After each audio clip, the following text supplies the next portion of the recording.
ध्यान दीजिए, इसको ट्रायंगल कहते हैं अंग्रेजी में। देखिए बहुत आसान चीज पढ़ा रहे हैं, उनको लेकर जमाए यानी सब लोग बैठ जाए मुंह में तुम्हारे।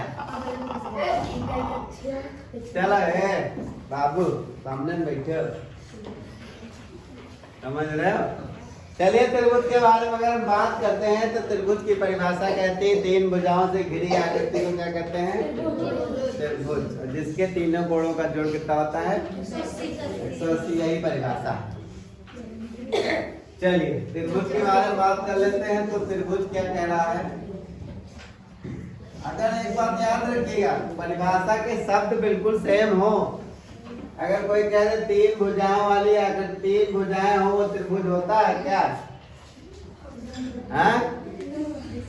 तीन भुजाएं बना दे तो क्या त्रिभुज बन जाएगा? तीन भुजाएं हमने बना दी, बन गया त्रिभुज? नहीं, तीन भुजाओं से घिरी बंद आकृति, ठीक है, ये त्रिभुज नहीं है जो एंगल बना दिया हमने। बकायदा ऐसे होना चाहिए, नहीं तो और एंगल बना देते। चलो ठीक से बना दे, वरना तुम लोग जिंदगी में कंफ्यूज ही रहोगे। एक तीन भुजाएं और तीन भुजाओं से घिरी बंद आकृति को क्या कहते हैं? आकृतियां दो तरह की होती हैं, खुला एक, जैसे ये खुला है, एक भुजा ऐसे बनाता तो ये खुला आकृति, और ये क्या है? बंद आकृति।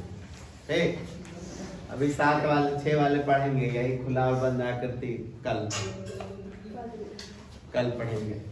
तो ये त्रिभुज है, तीन भुजाओं से घिरी ऐसी आकृति, बंद आकृति को त्रिभुज कहते हैं, जिसके तीन कोण, कोणों का आपने पढ़ा है, तो ये कोण है, एक कोण ये।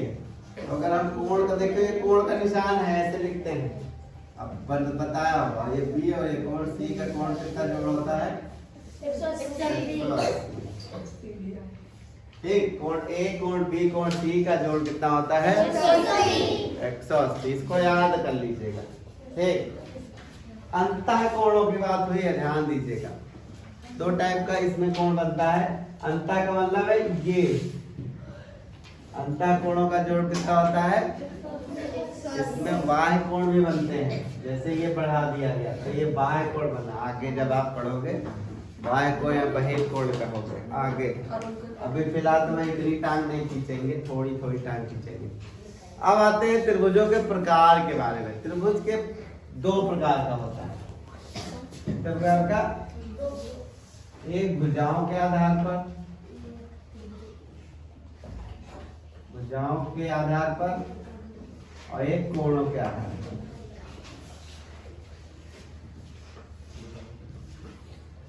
कोणों के आधार पर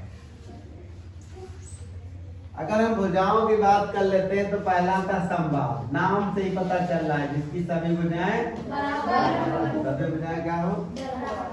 बराबर। तो समबाहु त्रिभुज है। अगर चित्र बनाने की बात आ जाए तो ये और ये बराबर, अगर ये 5 है तो ये 5 और ये 5 है तो तीनों भुजा जो है 5-5 की है, तो ये समबाहु होगा। प्रतिभा क्या देख रहे लल्ला, क्या चल रहा है? इंग्लिश याद कर रहे हो क्या? कुछ भी पढ़ो, लेकिन हमको पता है हमारे बच्चे बगदाद करते हैं। हमको इतना पता है कि आप लोग की कमजोरी क्या है, वीकनेस क्या है, तो हमें उसी हिसाब से काम करना। अब अगर हम कोई XYZ वाली चीज लेके बैठ जाते तब आपका तो कल्याण हो गया था। हमने इसीलिए आसान वाली चीज चूज की है। नाम से ही लग रहा है समबाहु, मतलब सम माने समान, बाहु माने भुजा, जिसकी सभी भुजाएं बराबर हो, क्या होगा? समबाहु। ठीक, इसमें कुछ समझना नहीं। समद्विबाहु के बारे में बात कर ले, जिसकी 2 भुजाएं बराबर हो, इसकी 2 भुजाएं अगल बगल हो, जैसे ये 5 ये 5 है, ये हो जाए 8। ठीक, तो 2 भुजाएं बराबर है, तीसरी जो है अलग, तो हो गया समद्विबाहु। 2 भुजाएं बराबर। अब आता है विषमबाहु। अब इससे आसान कोई चीज नहीं है भाई, इस समबाहु में सारी भुजाएं अलग अलग है। ये 6 है, ये 7 है, ये 8। तो ये हो जाएंगी ये विषम, सभी भुजाएं अलग। तो इसमें समबाहु मतलब समान भुजाएं, समद्विबाहु मतलब 2 भुजाएं बराबर, विषम मतलब सारी भुजाएं अलग अलग टाइप की हों। लिखने की अभी जरूरत नहीं है, भागे नहीं जा रहे हो कहीं। और लिख के भी करना क्या है, पढ़ना तो है नहीं, खोल के पढ़ना है क्या। हमको पता है कि हमारे बच्चे बहुत होनहार हैं, एक बार लिखने के बाद उसको खोलते नहीं है, उसको परमानेंट बंद। सर जी ने काम पे पूरी कर दी, मारा नहीं, बस अब उसको खोलना नहीं, जो कि गलती है। आप एक बात याद रखिएगा, कभी भी कहीं भी पढ़ो, एटलीस्ट ज्यादा नहीं, जो क्लास में पढ़ाया गया हो उसको एक बार देख लो। उस दिन आपको याद नहीं करना पड़ेगा, क्योंकि जो उस क्लास में बताया गया होगा वो आपको अपने आप याद आएगा कि सर ने ऐसे ऐसे बता दिया था। तो आपको दोबारा नहीं पढ़ना है, जब भी खोलोगे तो आपके दिमाग में रहेगा ऐसे ऐसे बताया गया था। जैसे जो हम बता रहे थे अभी चित्र वाला, तो आपको कुछ नहीं करना है, यहाँ से जाके एक बार खोलना है तो आपको याद आएगा सर ने संपाती ऐसे बताया था, ये कोण ऐसे बताया था, तुमको दिमाग में रहेगी बात। और कब नहीं खोलोगे तो फिर वो साफ क्लास तक ही रहेगी। उसको घर पे जाके करना, 1-2 मिनट से ज्यादा नहीं लगेगा, क्योंकि तुम्हें उस समय पता है ना आज का। चलिए आगे कोणों के आधार पर बात कर लें। किताब खुली होने से चोंच न चलाओ, ठीक है? क्यों? तुम्हें पढ़ा दो। किताब खुली होने से पढ़ाने से क्या होता है, वही कर्म हो गया आता बंदा। ऐसे हमने पढ़ा रखा है ये सारी चीजें, न्यून कोण, अधिक कोण और समकोण, ठीक है? न्यून कोण क्या होता है अभी हम बता ही चुके हैं। इस वाले त्रिभुज में सभी कोण 90 से कम होंगे। सभी कोण कितने? 90 से कम, 90 से कम होंगे, और चाहे 0 से ज्यादा, ठीक है? तो कौन सा? सभी कोणों की बात हो रही है। न्यून कोण त्रिभुज, त्रिभुज के निशान बना दें, यहाँ भी त्रिभुज बना दें, ठीक? न्यून कोण त्रिभुज जो होता है, सारे कोण जो होते हैं वो 90 से कम होंगे। वो कौन सा होगा? सभी कोण लिख दें तुम लोग वैसे भी, 90 से कम। तो कौन सा? न्यून कोण। आता है फिर समकोण। समकोण के बारे में तो बताया है, समकोण की क्या खास बात होती है? 90 अंश का। तो इसमें एक कोण 90 डिग्री का होता है, आपको पढ़ाया हुआ पाइथागोरस वाला, ठीक है? समकोण त्रिभुज बहुत इंपॉर्टेंट त्रिभुज है, आगे चल के इस पे एक पूरी किताब हो जाएगी ट्रिग्नोमेट्री की, साइन टैन कॉस ये पूरा पढ़ोगे।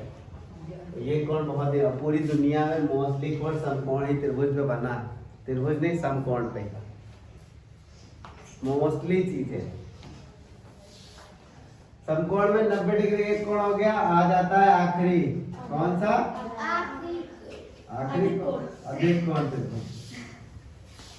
हम सोचते हैं नया कोण, आखिरी कोण, कौन सा कोण? अधिक कोण त्रिभुज में क्या होता है? एक कोण होता है 110, एक कोण होता है 90 से ज्यादा, 180 से कम। जैसे ये त्रिभुज बना, ये 120 का है, बाकी ये चाहे जितने कोण से कुछ फर्क नहीं पड़ता। तो एक कोण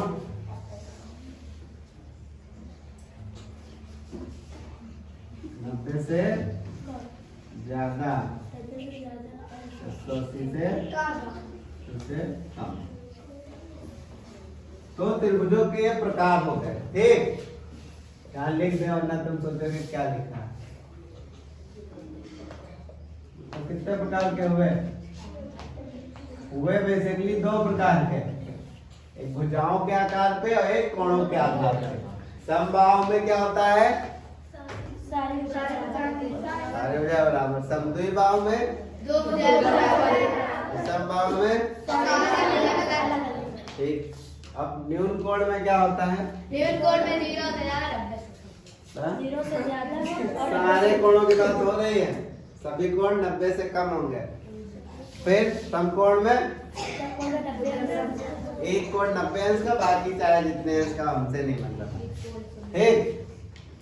अधिक कोण में क्या होता है? एक कोण 90 से ज्यादा 180 से कम वो हो जाता है अधिक कोण त्रिभुज।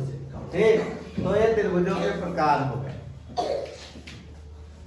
अगर हम त्रिभुजों के प्रकार की बात करें तो त्रिभुजों पे एक सवाल आता है। चलो इधर हम बता देते हैं जो हमें पहले बताना चाहिए था। त्रिभुजों पे सवाल कैसे आता है देखिए, बहुत ही जैसे 40 कोण है, ये कितना है 30। ये कहेगा ये x है, इस x का मान निकालना। 3 कोण है, 3 कोण में से 2 दे रखा है, तीसरा निकालना है। इस तरह का सवाल आता है। तो हमको पता है कि सबको जब जोड़ दोगे तो कितना होगा? 180। तो कोण A कितना है? x पता नहीं है, कोण B है 40 और कोण C है 30, तो टोटल जोड़ है इनको जोड़ोगे कितना होगा? 70। और ये x रखो और ये 180 घटाओ कितना आएगा? 110। तो x का मान कितना आया? 110। इसी तरीके का त्रिभुज में 3 कोण होते हैं, 2 दिए रहेंगे, तीसरा पूछेगा। तो जो 2 दिए रहेंगे उनको जोड़ के 180 से आप घटा दोगे तब जाके क्या होगा? तो होगा कोई तकलीफ है? ऐसे लोग आने लगे स्कूल, और स्कूल आओगे तो अपने आप चेंजेस आ जाते हैं। ठीक है, कम से कम ध्यान से सुनो। तो भैया ये राष्ट्रीय आय वाला जो है तो हो ही चुका है, नवोदय वाला भी देखना है। बंद कर दो इसको, इसको बना लो।